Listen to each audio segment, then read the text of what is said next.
Hello, welcome back. We went on a little holiday. We did. There for a little while. Yeah, We had a little someone plugged out the coffee machine this morning. There's no coffee. And we're trying to figure out who plugged out the TV station. Everything is falling apart. Okay. But no, we're good. We're back now. We're back in the room. Welcome back. Now, we're all looking to escape the January blues and whatever just happened right there. We're dreaming of our summer holiday. Here to tell us why now is the best time to be booking trips abroad and to give us tips on how to get the very best deals is travel journalist Eoghan Corry. Good morning to you, Owen. Well, good morning. I'm really sorry for pressing that button. All is forgiven because you're going to tell us now how to book the best summer holiday. And for me in particular, I'm thinking, where can I take the family? Where are the most popular destinations? Where should I be looking up? Always Spain, always Portugal. More than 80% of everyone going there. Since the pandemic, the frequency of Irish people going to those two familiar countries has grown. When you go around the world, like aviation's back to about 90% of what it was, the number of routes. Our Faro and Malaga, they're our trunk routes. They're way ahead of where they were pre-pandemic. Reason is we just can't get enough of it. The reason is we're familiar and the product is being invested in and we're spreading through Spain. Like Spain is not just Andalusia, it's all those other provinces as well. We're very good at getting there, but there's a whole lot of really good marquee routes we should be looking at for this summer. Top is Denver, Colorado. We've never had a direct flight to Colorado. It's fantastic. We're starting in May. Aer Lingus have got a 4-weekly service. Terrific state, mountains, biking, skiing in winter, all of that stuff. We're going to have 2 flights to Minneapolis. It's like the 46A bus you wait and 2 of them come together. Minneapolis, we didn't have a service. We had a brief one before the pandemic. Now 2 airlines have decided to start up. Why? What happens is... I just wouldn't think... No, it wouldn't be on my radar. Welcome to the crazy world of aviation. Airports go talking to airlines and they say, here's an incentive. We want tourists coming. We'll make it, that you don't lose money on the route. And they talk to all the airlines. And then 2 of them decide to do it together. In fact, there was a very strong rumour United would do Denver as well. So what we're seeing is little bunches of traffic. Belfast has 2 new services to Malta, 2 new services to Tunisia. Okay. 3 airports that didn't have services have got pairs of airlines joining it on it. We're going to have about 460 direct services from Ireland in 2024. That's a record, or just over 300 of them from Dublin. 30 new services. New service is important because for the first year, an airline doesn't expect to make money on it. It's sort of an equivalent of a loss leader in the vegetables in Aldi or Lidl, and that's a good time for the consumer. Okay.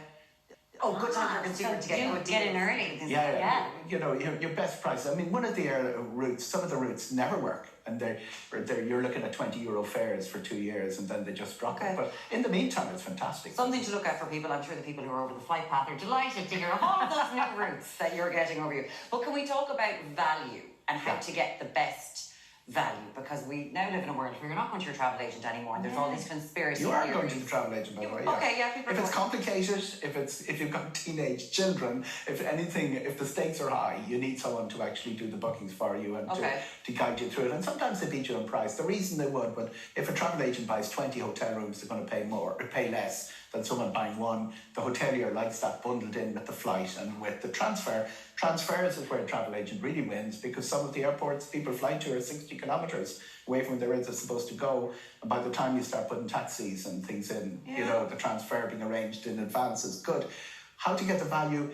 Big one every year. If there's more supply than demand, the price goes down coming up to the summer. If the supply is less than the demand, now is the time to jump. 2024, there's not going to be any late bargains.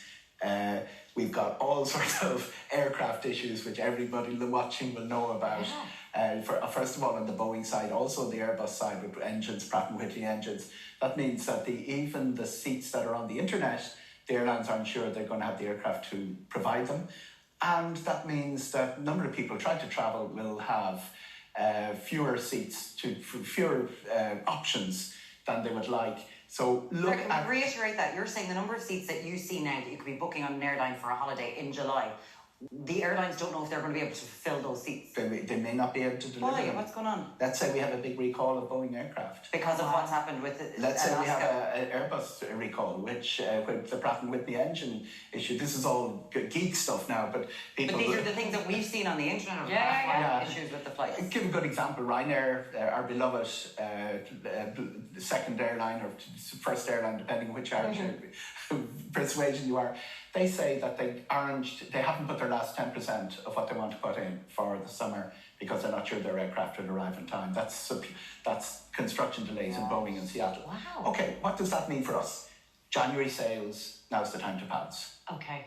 All of the airlines are doing it. Terms and conditions, that's the one to watch. If you look at this terrific Aer Lingus January sale, it runs to January the 15th. It's only May and for European flights and June for transatlantic flights. The summer is not included. British Airways say the summer is included. Ryanair have had a couple of flash sales which give you seats right through to September. So keep an eye, not just on the price. The headline price is really what you see on the TV ads. Yeah. But when you can book and when you can travel, they're the two key things you're going to And people are getting more flexible in terms of when they're booking. It used to be you book when the kids, you might take them out of school a bit early. But also people are can't take them out of school. Well, if you've got a bit of wiggle room on that, say, with Her primary last day, school, she's like, I'm just going to get in trouble. But also people are All trying my to family are teachers. Oh, sorry, I shouldn't have said this in front of Eoghan Corry. But some people really want to avoid the really hot temperatures as well during the summer, so they don't want to travel during the summer. Interesting enough, that comes up in surveys. It hasn't shown up in booking. We had very highly publicised flights to fires in Greece. Rhodes is a new route from one of the airports this year, from Cork, and Sicily as well. They talk about it. The thing is, if it happened 2 years in a row, then you'd probably see a lot more of it. And there's certainly all sorts of issues about airports being blocked off, which happened in Sicily, with access to it. That's a bigger issue. What happened in Rhodes really was the holiday, most of the holiday, the hotels were very far away from where people were actually going out. There's an Irish thing as well. Somebody one of the big tour operators told me after a big incident in Bali, there was an earthquake or some militant action or something like that. They were inundated the following day by people looking for bargains. Oh, jeez. We're a great country for traveling. We're a great country for traveling. We really we don't get put off by anything like that. See an emergency go thereafter. Listen, I'm sure we'll be talking to you again soon. Lots to talk about. Yes, going incognito, getting flights, bookies following you when you're online. We'll do that. See you in Colorado. Bit of a myth that you change the IP address. They will find you. They will find you. Oh, Corry. Liam Neeson is on the case. Thank you so much for joining us. We really appreciate it. They will find you. We're going to book some holidays.